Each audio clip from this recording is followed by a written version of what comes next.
nom du Père et du Fils et du Saint-Esprit. Amen.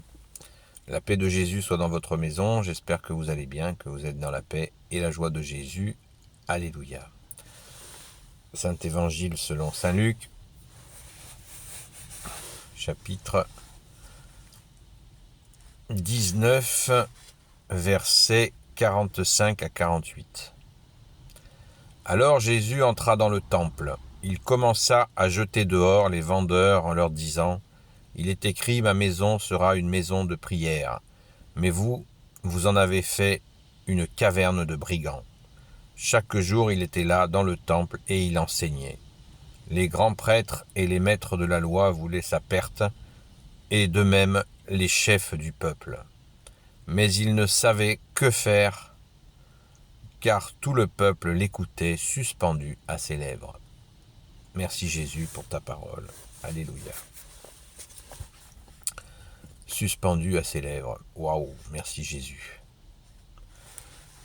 Donc c'est le fameux épisode où Jésus, la seule colère de Jésus, de tout l'évangile, où Jésus chasse les marchands du temple, les vendeurs, etc., etc. Pourquoi a-t-il cette colère ? Eh bien, on le voit dans la lecture d'hier, on fait le lien avec la lecture d'hier.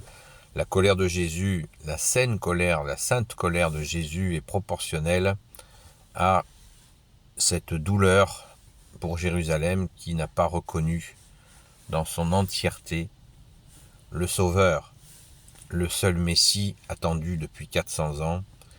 Il est là sous leurs yeux et la majorité des gens ne le reconnaissent pas, ou tout simplement les tenants de la religion et les tenants du pouvoir font barrage pour que le peuple ne puisse pas accéder au Messie.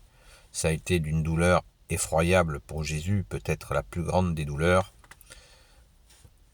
avec bien sûr la crucifixion, mais cette douleur morale, spirituelle et tout simplement factuelle, concrète, cette non-reconnaissance. Jésus a été institué le Sauveur par le Père, et il n'est pas reconnu, comme a dit Jésus, nul n'est prophète en son pays. Eh bien, il est venu sur cette terre, incarné dans cette lignée juive, et la reconnaissance n'est pas là à cause de ces freins. Donc, forcément, quand il va au temple et il voit une pratique religieuse qui a complètement dévié, où il y a une espèce de troc, les gens font du troc avec Dieu.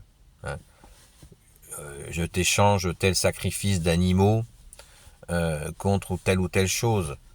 Je t'échange tel ou tel... C'est du business, comme on dit. Pardon pour l'anglicisme. C'est du trafic. Et Jésus, déjà dans l'Ancien Testament, le Père de Jésus, et dans le Nouveau Testament, ne cesse nous de dire ni sacrifice, ni offrande, ce que je veux, c'est la miséricorde, l'amour. Dieu nous a créés par amour et il veut recevoir notre amour pas en contrepartie. Quand on aime, on est aimé, on aime, c'est naturel, c'est un mouvement naturel. Et c'est ce que veut Dieu. D'ailleurs, c'est les 2 commandements de Jésus. Les 2 commandements supérieurs, tu aimeras ton Dieu de tout ton cœur, de toutes tes forces, de toute ton intelligence, de toute ta volonté, et tu aimeras ton prochain comme toi-même. Et si nous n'arrivons pas à aimer Dieu, ça s'apprend. Ça s'apprend. C'est quelque chose qui s'apprend. Et on peut demander en prière, apprends-moi à t'aimer, ô mon Dieu. Ô Jésus, apprends-moi à t'aimer. Et nous avons, nous, les amis de Sainte Marie-Madeleine, une sainte patronne qui nous apprend à aimer Jésus. Donc, c'est un apprentissage qui peut se faire. Et d'apprendre aussi, si nous n'arrivons pas à aimer les humains, eh bien Jésus nous apprend à aimer les humains. Malgré que des fois c'est difficile.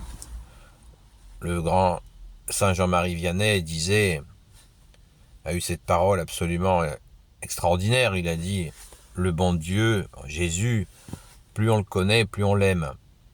Et pour les hommes, c'est exactement l'inverse.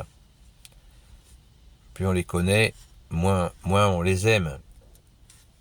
Mais on n'a pas le choix, puisque ça fait partie d'un commandement, il y en a deux. C'est les deux commandements de Jésus, c'est pas une demande, c'est un commandement, c'est deux commandements, qui d'ailleurs n'en font qu'un, finalement. Parce qu'on ne peut pas aimer Dieu si on n'aime pas les hommes, et si on n'aime pas Dieu, pour aimer les hommes, c'est compliqué. Voilà.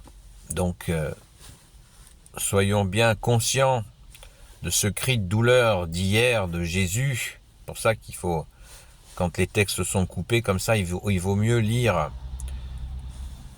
le paragraphe entier, pas le chapitre, le paragraphe entier pour comprendre la douleur de Jésus, de voir que Jérusalem refuse le Messie, je répète, à cause des tenants de la religion et les tenants politiques. Ceux qui gouvernaient les Juifs à ce moment-là ont tout de suite voulu l'assassiner au lieu, tout de suite, enfin pas immédiatement, mais assez rapidement, ont voulu l'éliminer. Ça nous est rappelé dans la parole de ce matin, et c'est dramatique, parce que ça entraîne des conséquences que nous connaissons encore aujourd'hui. Si le peuple hébreu avait totalement reconnu son Messie, notre Messie, Jésus, vous imaginez que le cours de l'histoire aurait totalement été différent. C'est évident, c'est absolument limpide.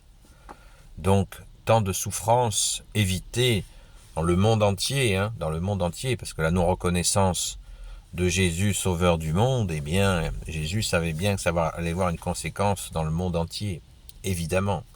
Des conséquences incalculables en souffrance, en meurtre, en tout ce qu'on veut, en toutes les horreurs qui auraient pu être évitées par la reconnaissance du seul sauveur institué par le Père. J'insiste toujours là-dessus. Sauveur institué par le Père, le Fils unique, Jésus, le Christ Jésus. Amen. Alors prions les amis, prions, ne nous lassons pas de prier pour la France, le peuple franc, en demandant pardon pour l'apostasie, parce que notre responsabilité pour la France de fille aînée de l'Église, eh bien, elle est grande, elle est très grande, et il nous faut retrouver cette place. Et en demandant pardon à Jésus pour l'apostasie, eh bien, on demande à Jésus de nous sauver, tout simplement. Merci Jésus de nous sauver, et prions pour les innocents, tous les innocents. Merci Jésus, alléluia. Gloire au Père, au Fils et au Saint-Esprit. Amen. Ô Jésus, toi qui peux tout et qui portes tout, toi le Sauveur, toi l'Emmanuel, je te confie toutes celles et ceux qui regarderont cette vidéo, ainsi que leurs proches, selon ta sainte volonté, ô Jésus. Parce que le peuple, si les tenants de la religion et du pouvoir avaient accueilli Jésus, le peuple était prêt, puisque ça nous est dit au verset 48. Mais il ne savait que faire, car tout le peuple l'écoutait, suspendu à ses lèvres.